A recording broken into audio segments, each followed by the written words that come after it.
Welcome সবাইকে। সবাই কেমন আছেন? আশা করি সবাই ভালো আছেন। শিলাস হোমমেড ফুড আমার পেজের নাম। আমি জানি আজ অনেক দিন পর আমি ভিডিও দিচ্ছি। গত ২ মাস আমি কোনো রকম ভিডিও দিতে পারি নাই। আসলে অনেকেই আমি অনেক দিন অসুস্থ থাকার কারণে এই গ্যাপটা পড়ে গিয়েছে। এজন্য আমার পেজটা অনেক ডাউন হয়ে গিয়েছে। কি আর করব বলেন? শরীর তো আর কোনো কথা শোনে না। আসলে শরীরের সাথে পেরে ওঠা যায় না। অসুস্থ হলে আসলে কোনো কাজই করতে ভালো লাগে না, কিছু করতে ভালো লাগে না। একদম বিছানায় পড়ে গিয়েছিলাম অনেক দিন যাবৎ। তো আজকে হঠাৎ করে মনে হলো যে আজকে একটা ভিডিও দিই, যেহেতু অনেক দিন ভিডিও দেওয়া হয় না, আর এর জন্য আমার পেজটা একদম ডাউন হয়ে গিয়েছে। আমি জানি অনেক আপু এবং ভাইয়ারা আমার ভিডিওগুলো দেখতো, অনেক সুন্দর কমেন্ট করতো। এখন হয়তোবা আমার কথা সবাই ভুলে গিয়েছে। কি আর করব বলেন? ভাগ্যের যা থাকে তাই তো হবে, কিছু করার নাই। তো যাই হোক, আবারও চেষ্টা করতেছি ঘুরে দাঁড়ানোর জন্য। আমি জানি না কতটুকু পারবো, কেন কি পারবো জানি না। তো যাই হোক, আমি এই যে আজকে একটা রান্না করতেছি বাইম মাছ। বাইম মাছটা আমার জন্য রান্না করতেছি, এইজন্য অল্প করে রান্না করতেছি। আর এই যে দেখতেছেন ভিডিওটা এমন দেখাচ্ছে, আসলে ভিডিওটা আমি এইভাবে করি নাই। আমি শর্ট ভিডিও করার জন্য একটু সাইজটা অন্যরকম নিয়েছিলাম। যাই হোক, তো সেইটাই আবার এডিট করে এইভাবে করেছি, আপনাদের সাথে উপস্থাপন করছি। তো যাই হোক, শর্ট ভিডিওটা যেহেতু ছোট্ট করে দিয়েছি, অনেকেই দেখতে চেয়েছেন এই রেসিপিটা, ফুল রেসিপিটা। এইজন্য আমি এইভাবে আসলে আপনাদের সামনে এই বড় ভিডিওটা আবার নিয়ে আসলাম। আর ভাবলাম যে একটা ভিডিও দেওয়া হবে, আপনাদের সাথে আবার নতুন করে কথা হবে। তো এই ভেবেই আমার খুব ভালো লাগতেছে, আমি রান্নাটা এভাবে করতেছি। তো যদি কারো দেখতে আমার এই ভিডিওটা প্রবলেম হয়, সেই জন্য ক্ষমা সুন্দর দৃষ্টিতে আমাকে দেখবেন। আর আপু এবং ভাইয়া, তোমাদের সকলকে বলি, তোমরা কেমন আছো?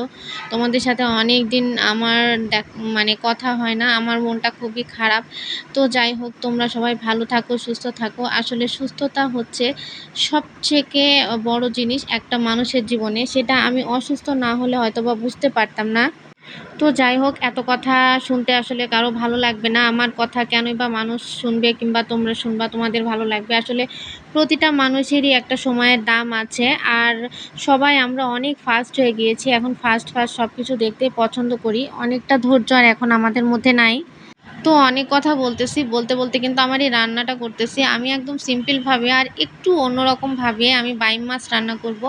এই জন্য প্রথমে যে দেখতে পেলে সরিষার তেল দিয়েছি, তারপরে মাছগুলোকে ভেজে নিয়েছি।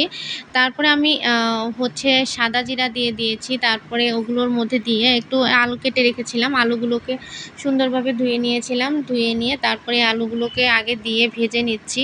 তার মধ্যে কাঁচামরিচ দিয়ে দিলাম, হলুদ, জিরার গুঁড়ো, লবণ, এগুলো দিয়ে খুব ভালোভাবে কষিয়ে নেব। আর হ্যাঁ, এর মধ্যে আদা পেস্টও দিয়ে দেব। আর এর থেকে বেশি কিছু দেব না। আর আমি এই মাছটা না সবসময় হচ্ছে কষিয়ে রান্না করি, কষিয়ে রান্না করলে ভালো লাগে। আর এর সাথে পেঁয়াজ রসুন দিয়ে রান্না করি। তো আজকে ভাবলাম যে না, আমি পেঁয়াজ রসুন দিয়ে রান্না করব না, মাছটা কড়কড়া করে ভেজে নিয়ে রান্না করি এইভাবে, শুধু মশলা দিয়ে, দেখি কেমন লাগে খেতে। তো যাই হোক, আমি আসলে মাছটা কি বলবো, মাছটা যখন রান্না করতেছিলাম তখন খুবই ভালো লাগতেছিল, দেখে মনে হচ্ছিল গরম ভাতের সাথে অনেক ভালো লাগবে খেতে। তো বাসার সবার জন্য আরও অনেক কিছু রান্না করেছি, সেগুলো তোমাদের সাথে শেয়ার করছি না, যেহেতু আমার ভিডিওগুলো সবসময় ব্লগ জাতীয় দিই। কিন্তু কি করার বলো, আমি এই জন্য একটা করে দিচ্ছি, যেহেতু শারীরিকভাবে এখনও আমি অনেক উইক আছি। কোনো মতে আমি অল্প করে রান্না করতেছি।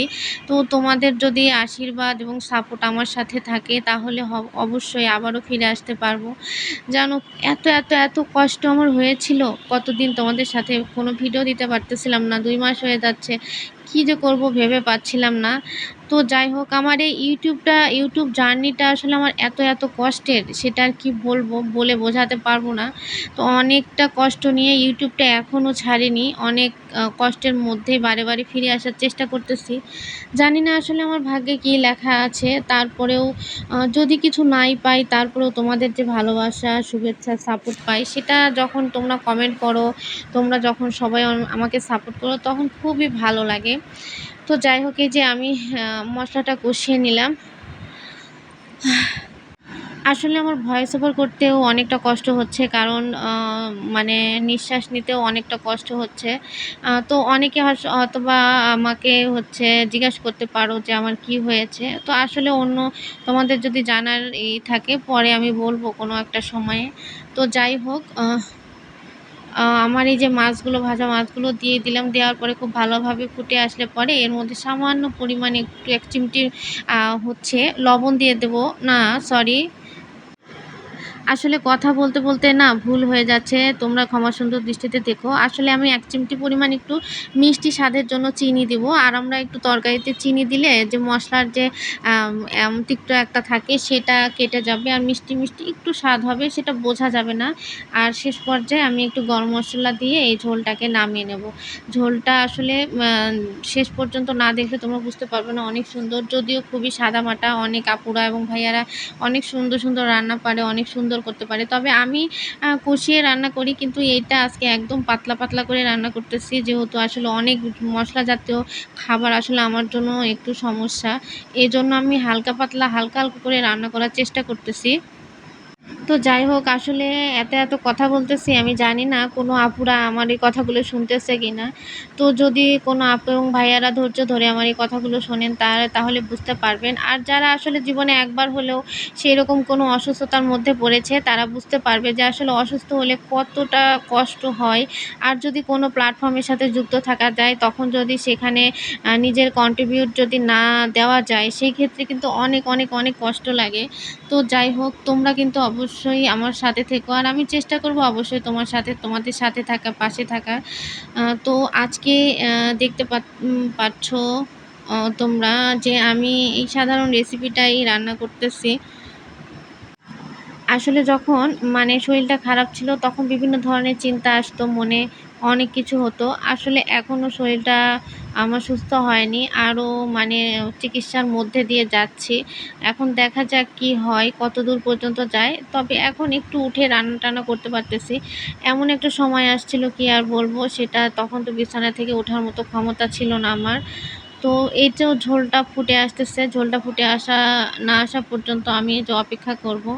তো আসলে ছোট, ছোট ভিডিওগুলো দেখতে না ভালো লাগে। কিন্তু এত বড় ভিডিও দেখতে আসলে কারোই মন চায় না। আর এই যে বকবক করতেছি, সেটাও হয়তোবা কারো শুনতে ভালো লাগবে না। তো কি করার বলো? তোমাদের সাথে জাস্ট একটু গল্প করতেছি, এটা ভেবেই হয়তোবা অনেক আপু এবং ভাইয়ারা আমার এই ভিডিওটা একটু দেখবেন। তো যাই হোক, গরম মসলা দিয়ে দিলাম। গরম মসলা দিয়ে আরেকটু ফুটিয়ে নিয়ে এটাকে নামিয়ে নেব। ব্যাস হয়ে গেল আমার পাতলা, পাতলা বাইম মাছের ঝোল, আলুর দিয়ে ঝোল। কিন্তু বিশ্বাস করো, এই ঝোলটা যখন হচ্ছে আমি নামিয়েছি, আমি ভেবেছিলাম যে গরম ভাতের সাথে খাবো। আমার রান্না করার সময় মনে হচ্ছিল, অনেকদিন ভালো মতো খেতে পারি না, তো আজকে মনে হচ্ছিল খাবো। তো যাই হোক, সবার জন্য অনেক কিছু রান্না করছি। অনেক কিছু রান্না করার পর সবাই এটা খেতে, খেতে খেয়ে ফেলেছিল। আর আমি কি করব, আমার জন্য রাখছে, বাট আমি অন্য একটা মাছ ছিল, সেটা দিয়ে একটু খেতে, খেতে আমার আর খেতে ইচ্ছা করেনি। লাস্টে আসলে আমি বুঝতে পারিনি যে এটা কেমন স্বাদ হয়েছে কি না হয়েছে। তবে যারা খেয়েছে তারা বলেছে আসলে এত সিম্পল রান্না কিন্তু অনেক মজা হয়েছে। তো যাই হোক, তোমরা দেখতেই পাচ্ছ এই যে আমার শেষ পর্যায়ে। তো আপু এবং ভাইয়াদের তোমাদের সবাইকে বলবো, প্লিজ, প্লিজ আমাকে আবার একটু সাপোর্ট করো। তোমরা সবাই সাপোর্ট করলে আমি একটু সামনের দিকে এগিয়ে যেতে পারবো। কেন কি আমার পেজটা, আমার চ্যানেলটা অনেক ডাউন হয়ে গেছে। থ্যাংক ইউ সবাই।